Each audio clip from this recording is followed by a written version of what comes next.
Hi, good evening, everybody. I want to make a little comment about what Joe Biden said to the Muslim community about Islamic studies in schools and a few other issues related to that. It's long been my position that the Republican Party should do a little bit more to reach out to the Muslim community. The truth of the matter is, Muslims have more in common with Christians and Orthodox Jews than they do with the atheist communists of the Democrat Party. So, how the reason why they have been snatched up by the Democrats is because the Democrats take advantage of minorities in that manner. Uh, but with that being said, in the past, a lot of Muslims tended to vote Republican, and there's no reason why there shouldn't be a sizable amount that the Muslim community could be assimilated into American culture in a way that there would be a similar amount of Muslims who vote Republican as there are of other religious groups and other groups. Um, when it comes to this issue of education, Islamic education in schools and public schools, I guess, which really is none of the president's business, the truth of the matter is, of course, that social studies classes for a long time have taught world religions, which of course includes Islam, includes Christianity, includes Judaism, includes Hinduism, Buddhism, Zoroastrianism, whatever whatever you're looking for. You go to a sixth grade social studies book. That's what you're going to find. The teachings of various religions in the sense of a scholarly inquiry from a historical and social studies standpoint. And there's nothing wrong with that. And I don't think there's anything that has to be added to that. I think that's sufficient. And so this type of pandering is just that. It's pandering. Because the fact of the matter is basics of Islam are taught in the social studies class just like basics of other religions are taught. And just, nothing really needs to be added to that. I see a lot of people complaining about this, and the truth of the matter is, there's nothing to complain about. If anything, one thing that I've felt for a long time that the American right has to learn is that diversity can be used to our advantage. Meaning, if the Muslim community, quote unquote, gets away with something in the public schools, Christians should be able to do the same thing. Instead of complaining that Muslims shouldn't be allowed to have these things,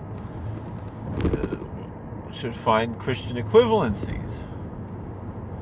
A common issue is public schools that allow prayers during Ramadan, Muslim prayers. There's really no reason that students shouldn't be able to organize something similar for other religious groups. Again, don't see it as a negative. Well, why don't we have this?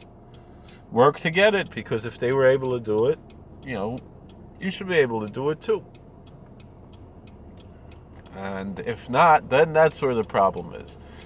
The issue was it really wasn't tried. And for the most part, it's all of these things have to be student-led and student-generated. So that's also where it comes in a little bit. Other than that, what else do we want to talk about with this issue is, again, to think about the issues of family values, types of things, etc., where we have to, we should be able to have more in common in the end with the Muslim community, and try to reach out. There are certain members in the Muslim community that have been working on this. I forgot the name, Dr. Zuhdi Jasser, I believe his name, and others. But really, there should be more. We have more in common than what separates us, for sure.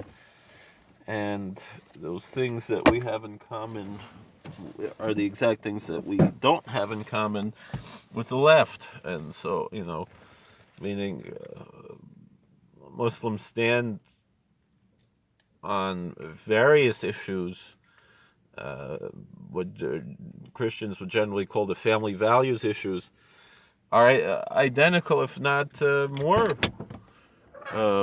strict. And so how they have these strange bedfellows with the left, with the Democrats, it makes no sense. So, so the way to do this is, so we have to be proactive as Republicans, as people on the right, in reaching out to those who are interested in that. Obviously, you do have people who self-identify as Muslim who are actually leftists, just like you have people who identify as Jewish or Christian, but really don't stay true to the dictates of those faiths. So that's how you have someone like Ilhan Omar or Rashida Tlaib. These people are really communists. They're not really Muslims. They're really kufir. They would be dead if they lived in the. If Ilhan Omar lived in Somalia, she would not be alive right now. So she should, instead of complaining about America so much like she does, she should just be so thankful that she lives in America, where she hasn't been executed for her apostasy and so forth. Because this is a free country and we don't do those things. But instead, she complains. What is she complaining about? Steinish. Anyway, that's what I wanted to share.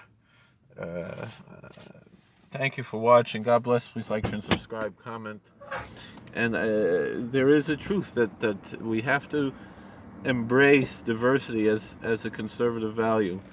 And in that way, I think we could be a lot more successful, because the truth is, authentic diversity is indeed a conservative value, because the authentic diversity is not just the color of the skin or even religion and so forth, but a diversity of ideas.